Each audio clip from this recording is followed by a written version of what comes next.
Meta நேர்காணல் நிகழ்ச்சியில் மீண்டும் ஒரு முறை உங்களை சந்திப்பதில் பெரும் மகிழ்ச்சி அடைகிறேன். நான் டாக்டர் ஹசீப் கான், நிறுவனர் மற்றும் மருத்துவ இயக்குனர் இன்ஹோஸ்ட் மெடிக்கேர். இன்று மெட்டா நேர்காணல் நிகழ்ச்சியில் நாம் சந்திக்கவிருப்பது doctor S Natarajan. Doctor S Natarajan அவர்கள் ஒரு தலை சிறந்த இருதயவியல் மருத்துவ நிபுணர் ஆவார். இன்று பெரும்பாலானவர்கள் இருதய அடைப்பு நோய் உள்ளாகிறார்கள். என்ன காரணம் என்று டாக்டர் நடராஜன் சார் அவர்கள் விளக்குவார்கள். உயர் ரத்த அழுத்தம், ஹைப்பர் டென்ஷன் ஒரு காரணமாகும். டிஸ்லிபிடேமியா, கொலஸ்ட்ரால், இரத்தத்தில் அதிக கொழுப்பு சத்து இருப்பது இன்னொரு காரணமாகும். அதே போல் மாரடைப்பு நோய் பற்றியும் ஹார்ட் ஃபெயிலியரை பற்றியும் இருதய பலவீனம் பற்றியும் அவர் இன்று நமக்கு இருக்கிற சந்தேகங்களை நிவர்த்தி செய்ய வந்துள்ளார்கள். டாக்டர் நடராஜன் அவர்களை இந்த நேர்காணலில் வரவேற்கின்றோம். வணக்கம் சார். சார், ஹைப்பர் டென்ஷன், உயர் ரத்த அழுத்தம் அப்படின்னா என்ன சார்? நமது உயிரோட்டத்திற்கு ரொம்ப அவசியமானது ரத்த ஓட்டம். ரத்த ஓட்டம் ரத்த குழாய்களை ஓடுவதற்கு ஒரு விசை வேண்டும். அந்த உந்து விசையை தருவதுதான் இருதயம். இருதயம் ஒவ்வொரு முறையும் சுருங்கி எறியும் பொழுதும் ரத்தம் விசையுடன் ரத்த குழாய்களே செலுத்தப்படுகிறது. அது உண்டாக்கும் ரத்த அழுத்தத்தினால்தான் ரத்த ஓட்டமே இருக்கின்றது. எனவே ரத்த ஓட்டம் மிக அவசியம். என்றாலும் ஒரு அளவிற்கு மேல் ரத்த ஓட்டம் அதிகமாக இருக்கும்போது அதை அதிக அல்லது உயர் ரத்த அழுத்தம் என்று சொல்லுவோம். சரி சார். ஹைப்பர் டென்ஷன், உயர் ரத்த அழுத்தம் எதனால் ஏற்படுகிறது? அது ஏற்படுவதற்கான காரணங்கள் என்ன? சொல்ல போனால் 100-95 பேருக்கு அடிப்படை காரணமே கிடையாது. எனவேதான் அதை இடியோபதிக் அல்லது காரணம் இல்லாமல் வருகின்ற ரத்த அழுத்தம் என்று சொல்வோம். ஒரு 5% குறைவானவர்களுக்கு தான் அடிப்படையான காரணங்கள் இருக்கும். அதில் முக்கியமானது 3. ஒன்று, சிறுநீரகம் சம்பந்தப்பட்ட பிரச்சனைகள். சிறுநீரகத்தில் ரத்த குழாயில் அந்த சிறுநீரக பாதிப்பு இருந்தால் உடலிலே உப்பு தண்ணீர் என்று செய்யிருந்து அதிகமாக தங்கி அதற்கான ரத்த அழுத்தம் அதிகமாகலாம். இது முதல் காரணம். இரண்டாவது, மகாதம் என்று சொல்லி இந்த அயோட்டா சம்பந்தப்பட்ட நோய்கள், பிறவிலேயே கோஆப்டேஷன் என்ற நோய் இருக்கலாம், அல்லது அயோட்டா என்று ரத்த குழாய்களை பாதிக்கின்ற வியாதியினால் வரலாம். மூன்றாவது, இந்த எண்டோகிரைன்ஸ் என்று சொல்லுவோமே, நான்கிலா சுரப்பிகள், அது அதிகமாக வேலை செய்வதனால அவை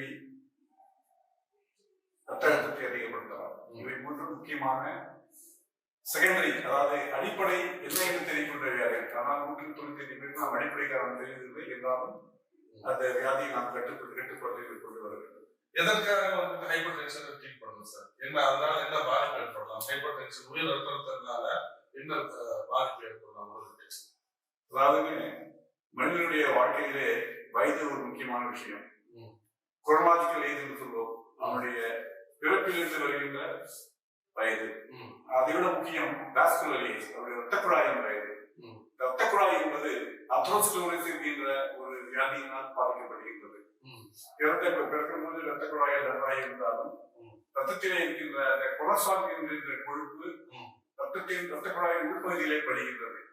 எப்படி தண்ணீர் குழாய்களிலே உப்பு சேர்ந்து அது துருவாக மாறுகிறதோ அதே போலவே அவர் ரத்தத்திலே இருக்கின்ற அந்த கொலஸ்ட்ரால் என்கின்ற கொழுப்பு குழாய்களிலே உள்ளே படிந்து குழாயின் துவாரத்தை சுருக்குகிறது. குழாயின் துவாரம் சுருக்கினால் ரத்த ஓட்டம் குறையும். ரத்த ஓட்டம் ரொம்ப முக்கியமானது ரத்த குழாயின் துவாரம். ரத்த குழாயின் துவாரம் பாதியாக குறைந்தால் ரத்த ஓட்டம் 16 மடங்கு குறையும். அந்த அளவுக்கு துவாரம் என்பது ரொம்ப முக்கியம். எனவே ரத்த குழாயின் துவாரம் குறைய ரத்த ஓட்டம் குறைகின்றது. எந்த உறுப்பு ரத்த ஓட்டம் குறைகின்றோ அந்த உறுப்புகளுடைய செயல் பாதிக்கப்படுகின்றது. எனவேதான் 3-4 உறுப்புகள் ரொம்ப முக்கியமாக பாதிக்கப்படுகின்றன. ஒன்று, இருதயம், மாரடைப்பு வருகின்றது. இரண்டாவது, மூளை.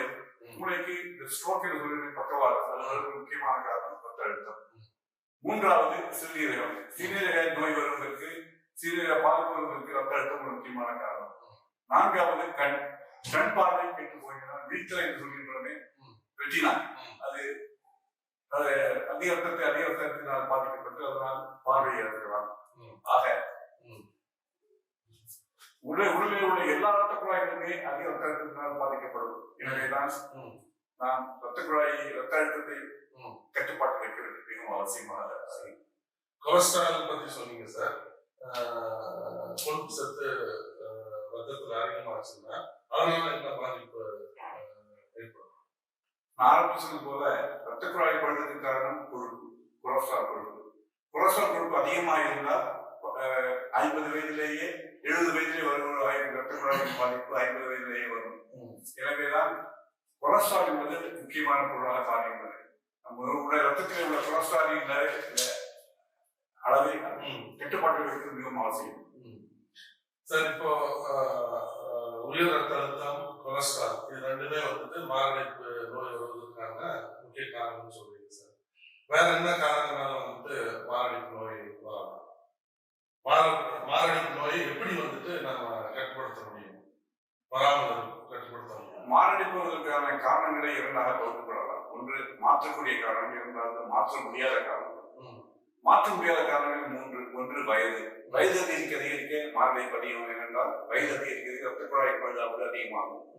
20 வயதிலே உள்ள ரத்த குழாய் சுருக்கத்தை விட 70 வயதில் ரத்த குழாய் சுருக்கம் அதிகமாக இருக்கும். எனவே மாரடைப்பு 70 வயதிலே அதிகமாக வரும். இது வயது, மாற்ற முடியாத காரணம். இரண்டாவது பாரம்பரியம். சில குடும்பங்களிலே 50 வயதுக்குள் மாரடைப்பு வருவது இயற்கையாக இருக்கும். அப்படிப்பட்ட குடும்பங்களிலே பிறப்பவருக்கு அவருடைய ரத்த குழாய்கள் விரைவாக பழுதாவதுதான் அவர்களுக்கு மாரடைப்பு இளம் வயதிலே வரும். மூன்றாவது ஆணா பெண்ணா என்கின்ற வேறுபாடு. பெண்களுக்கு அவருடைய மாதவிலக்கு ஆகிக் கொண்டிருக்கின்ற வகையிலே அவர் உடலிலே வருகின்ற இந்த ஃபீமேல் செக்ஸ் ஹார்மோன்ஸ் ரத்த குழாய் பழுதாவதை குறைக்கும். எனவே அவர்களுக்கு இந்த பாதுகாப்பு மாதவிடாய் இருக்கும் வரை இருக்கும். மாதவிலக்கு நின்ற பிறகு அவர்களுக்கு இந்த பாதுகாப்பு இல்லாமல் போகும். எனவே ஆணாக இருப்பது, வயது அதிகமாக இருப்பது, பாரம்பரியம் உள்ளது, பாரம்பரிய பின்பற்றி உள்ளது. இந்த மூன்றும் மாற்ற முடியாத காரணங்கள். மாற்றக்கூடிய சில காரணங்கள் பற்றி பேசுகிறோம். முதலாக நினைக்க வேண்டியது புகையிலை பழக்கம். புகையிலை எந்த வகையிலை பயன்படுத்தினாலும் அது நிச்சயமாக மாரடைப்பை உண்டாகும். புகையிலை உண்டாலும் சரி, ஊதினாலும் சரி, உறிஞ்சினாலும் சரி, எந்த வகையிலே புகையிலை பயன்படுத்தப்பட்டாலும் இருக்கின்ற அந்த நிக்கோட்டின் என்கின்ற நச்சுப்பொருள் ரத்த குழாய் சுத்தத்தை ஏற்படுத்தும். எனவேதான் புகையிலை நம்ம நாட்டிலே மிக முக்கியமான தடுக்கப்பட வேண்டிய ஒரு பழக்க வழக்கம். சொல்லப்போனால் கடந்த 50 ஆண்டுகளிலே மாரடைப்பு இந்தியாவிலே 10-15 மடங்கு அதிகமாக முக்கியமான காரணம் அதிகமாகி வருகின்ற புகையிலை பழக்கம். இளம் வயதிலே புகையிலை பழக்கம் ஏற்பட்டு அதன் காரணமாக 30-40 ஆண்டுகள் புகையிலை பயன்படுத்தும் பொழுது அவருடைய ரத்த குழாய் முழுமையாக பழுதாகி வருகின்றது. ரத்த குழாய் மட்டுமல்ல, நுரையீரலும் பழுதாகின்றது. எனவேதான் தடுக்கக்கூடிய முதல் முக்கியமான காரணம் புகையிலை பழக்கம். அடுத்தபடியாக நான் நினைக்க வேண்டிய 3 நோய்கள். சர்க்கரை நோய், அதிக ரத்த அழுத்தம், ரத்தத்திலே கொலஸ்ட்ரால் அதிகமாக இருக்கிறது. 3 வியாதிகளும் ரத்த குழாய் சுருக்கத்தை அதிகப்படுத்துகிறது. 3மே ஆரம்ப காலத்தில் கண்டுபிடித்து நாம் கட்டுப்பாட்டில் வைத்தால் பாதிப்பை நிச்சயமாக குறைக்க முடியும். இதை தவிர இன்னொரு முக்கியமான காரணம் உடல் பருமனாக இருப்பது. உடல் பருமனாக இருப்பவர்களுக்கு இந்த நான் சொன்ன 3 நோய்கள் வருவதற்கான வாய்ப்பு அதிகம். சர்க்கரை நோய், ரத்த அழுத்தம், கொலஸ்ட்ரால் 3மே உடல் பருமனாக இருப்பது முக்கியமான காரணங்கள். உடல் பருமனாக இருப்பது உங்களுடைய உடல் உழைப்பு குறைகின்றது. இது முக்கியமான காரணம். உடல் உழைப்பு குறைவாக இருப்பது இன்றைய தினம் நமது மாறிவிட்ட வாழ்க்கை நிலையினால உடல் உழைப்பு குறைந்து விட்டது. எனவே மாரடைப்பு நோய் அதிகமாக வருகின்றது. கடைசியா முக்கியமான காரணம் மன அழுத்தம். நிறைய இளம் வயதிலே மாறுவதற்கு முக்கியமான காரணம் அவர்கள் தொழில் சம்பந்தமான குடும்ப ரீதியான மன உளைச்சல். மன உளைச்சல் இருக்கும்போது ரத்த அழுத்தம் அதிகமாகிறது. கொலஸ்ட்ரால் அதிகமாக ரத்த அழுத்தத்தை ரத்த குழாயை பாதிக்கின்றது. எனவே மன அழுத்தம் ஒரு முக்கியமான காரணம். இவையெல்லாம் மாற்றக்கூடிய அல்லது தடுக்கக்கூடிய காரணங்கள். மாரடைப்புக்கான காரணங்கள் என்ன என்று சொல்ல முடியுமா சார்? அதாவது மாற்றக்கூடிய அல்லது தடுக்கக்கூடிய காரணங்களை பற்றி முதலிலே நாம் பார்க்கலாம். புகையிலை பழக்கம் இருந்தால் அதை ஆரம்ப காலத்திலேயே கண்டுபிடித்து முறையாக முயற்சி செய்து முழுமையாக நிறுத்த வேண்டும், உடனே நிறுத்த வேண்டும். சர்க்கரை நோய், அதிக ரத்த அழுத்தம், ரத்தத்தில் கொலஸ்ட்ரால் அதிகமாக இருப்பது, இந்த 3 நோய்களையும் ஆரம்ப காலத்திலே கண்டுபிடித்து உணவு பாதுகாப்பு, உணவு கட்டுப்பாடு மற்றும் மருந்துகள் மூலமாக கட்டுப்பாட்டில் வைக்க வேண்டும். உடல் பருமன் அதிகமாக இருப்பது, உடற்பயிற்சி மூலமாகவும் உணவு கட்டுப்பாட்டின் மூலமாகவும் உடல் எடையை நார்மலாக சரியான அளவுக்கு கொண்டு வர வேண்டும். மன உளைச்சல் அதிகமாக இருப்பதற்கு அடிப்படையான காரணம் இன்றைய வாழ்க்கை முறை. எனவே அவர் அதற்காக மனதை அமைதிப்படுத்தும் வழிமுறைகளை கடைபிடிக்க வேண்டும். தியானம் செய்வது, இசை கேட்பது போன்ற நன்றாக மனதை அமைதிப்படுத்தும் வழிமுறைகளை கடைபிடிக்க வேண்டும். உறக்கம் ஒரு காரணம் இல்லையா சார்? நல்லா மனம் நாம் உறங்கும் பொழுது உடலிலே உள்ள எல்லா உறுப்புகளும் அவை ரிப்பேர் செய்யப்படுகின்றன. எனவே ஒருவருக்கு 7 முதல் 8 மணி நேரம் உறக்கம் என்பது மிகவும் அவசியமான ஒன்றாகும். சொல்லப்போனால் உங்கள் உறக்கம் குறையும் பொழுது உங்களுடைய எண்டோக்ரைன் என்று சொல்லக்கூடிய அந்த நலவிலாசத்தின் பணி அதிகமாகிறது. அது மட்டுமல்லாமல் மன உளைச்சலும் அதிகமாகிறது. எனவே ஓய்வும் மிக மிக அவசியம். மாரடைப்புக்கான காரணங்களை சொல்லுங்க சார். இப்போ மாரடைப்பு வந்துருச்சு, இப்போ அதை எப்படி நாம மேனேஜ் பண்ணணும்? Treatment for heart attack. பொதுவாகவே மாரடைப்பு வருவதற்கான காரணம் உள்ளவர்கள் அவர்களுக்கு மார்பிலே இனம் தெரியாத என்ன என்று சொல்ல முடியாத பிரச்சனைகள் வருகின்ற பொழுது எந்த விதமான உபாதை இருந்தாலும் முதலிலே மருத்துவரை அணுக வேண்டும்.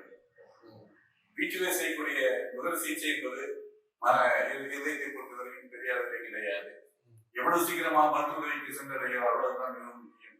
நேரத்தை வீணாக்காமல் உடனே அருகில் உள்ள மருத்துவமனைக்கு சென்று அங்கே இரத்த பரிசோதனையும் இசிஜியும் எடுத்து பார்க்க வேண்டும். இசிஜியிலே சில மாற்றங்களும் இரத்த பரிசோதனை சில மாற்றங்களும் இருக்கும் பொழுது அது மாரடைப்பு என்பது உறுதியாக்கப்பட்ட மாரடைப்பு சில சிகிச்சை முறைகள் உள்ளன. இரத்த குழாய் அடைப்பு என்பது மாரடைப்புக்கு அடிப்படை காரணம். எனவே இரத்த குழாய் அடைப்பை உடனே சரி செய்ய வேண்டும். எந்தெந்த இருதய பகுதிகளுக்கு ரத்த ஓட்டம் குறைவிட்டிருக்கிறோம், தலைவிட்டு இருக்கிறதோ அந்த பகுதிகளுக்கு ரத்த ஓட்டத்தை இம்மீடியட்டாக மீண்டும் சரி செய்ய வேண்டும். அதற்கு ஆஞ்சியோபிளாஸ்டி சிகிச்சை முறை உள்ளது. பலூன் சிகிச்சை முறை என்று சொல்லுவோம். எந்த குழாய் ரத்த குழாய் பழுதாகின்றதோ அதை முதலிலே குழாயிலே மருந்து போட்டு புகைப்படம் எடுத்து பார்க்கும் பொழுது, எக்ஸ்ரே படம் எடுத்து பார்க்கும் பொழுது அது எங்கே பாதிப்பு என்று தெரியும். அந்த குழாயிலே முதலிலே கெய்டோ என்று சொல்கின்ற ஒரு வழிகாட்டு உயரை எடுத்து சென்று அதன் மேல் பலூன் கொண்டு சென்று பலூனை ஊதி ரத்த குழாய் உள்ளே வளர்க்கின்ற அடைப்பை சரி செய்து மீண்டும் கூடாத வகையிலே ஸ்டென்ட் என்று சொல்கின்ற ஒரு வலை அந்த இடத்திலே போட்டு பொருத்தி மீண்டும் குழாய் மூடாத வகையிலே செய்வோம். இதுதான் பிரைமரி ஆஞ்சியோபிளாஸ்டி சொல்லப்படுகின்ற சிகிச்சை முறைகள். இது மாரடைப்பு எவ்வளவு சீக்கிரமோ அந்த அளவுக்கு இரத்த குழாய் ரத்தோட்டம் மீண்டும் இரத்த குழாயிலே ஏற்படுத்தப்பட்டு இறுதி தசை காப்பாற்றப்படுகிறது. எனவே இது பிரைமரி ஆஞ்சியோபிளாஸ்டி என்று சொல்லுவோம். அது மிக முக்கியமான சிகிச்சை முறை. அது இல்லாத வசதி இல்லாத இடங்களிலே, கிராமப்புறங்களில் இந்த பட்சத்திலே ரத்தக்கட்டை கரைப்பதற்கு சில லைட்டிங் தெரப்பி என்று சொல்லுவோம். அதற்கான மருந்துகள் இருக்கின்றன. அவற்றை செய்து ரத்த குழாய் அடைப்பை மீண்டும் சரி செய்து தரலாம். எதுவாக இருந்தாலும் அப்படி லைசன்ஸ் செய்தாலும் அவரை உடனடியாக இதய நோய் சிகிச்சை தருவதற்கான வசதி உள்ள மற்றொரு மருத்துவமனைக்கு மாற்றுவது நல்லது. இப்போ இதெல்லாம் பண்ணல இல்ல, இப்போ பண்ணியும் ஒரு பீரியட் ஆஃப் டைம் அவங்களுடைய இருதயம் பலவீனமாகிறது. பலவீனமான இருதயத்தை எப்படி நம்ம பாதுகாப்பு ஆரம்பிச்சு சொன்னது போல இருதயம் நன்றாக சுருங்கி விரிந்தால்தான் ரத்த ஓட்டம் நன்றாக இருக்கும். எனவே இருதயத்தின் பணி ரொம்ப அவசியமாகிறது. உடலில் உள்ள எல்லா உறுப்புகளுக்கும் தேவையான பிராணவாயையும் உணவுப் பொருளையும் ரத்தம் கொண்டு செல்வதற்கு வேண்டிய விசையை இருதயம் தான் செலுத்துகின்றது. அப்படி இருக்கின்ற பட்சத்திலே மாரடைப்பு நோயால் இருதயம் பழுதாகிறது என்றால் அதனுடைய சுரியுரியும் ஆற்றல் குறைகின்றது. அது அதன் காரணமாக ரத்த அழுத்தம் குறைகின்றது.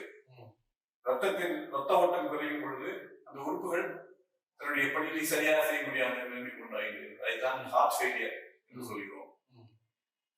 ஹார்ட் ஃபெயிலியர் வந்தால் செய்யக்கூடிய விஷயம் என்ன? முதலிலே ரத்த ஓட்டத்தை எந்த வகையில் அதிகப்படுத்த முடியுமா என்பதை முதலிலே கண்டுபிடிக்க வேண்டும். அதற்கு ஆஞ்சியோகிராம் ஒரு அவசியமான சிகிச்சை, அவசியமான பரிசோதனையாக மாறுகிறது. ஆஞ்சியோகிராம் செய்து ரத்த ஓட்டத்தை இம்ப்ரூவ் பண்ண முடியும் என்றால் அவசியம் செய்ய வேண்டும். அதை தவிர 4 விதமான மருந்துகள் இன்றைக்கு பில்லர்ஸ் என்று சொல்லுவோம். பில்லர்ஸ் ஆஃப் ட்ரீட்மெண்ட் என்று சொல்லுவோம். ஒன்று பீட்டா பிளாக் என்று சொல்லப்படுகின்ற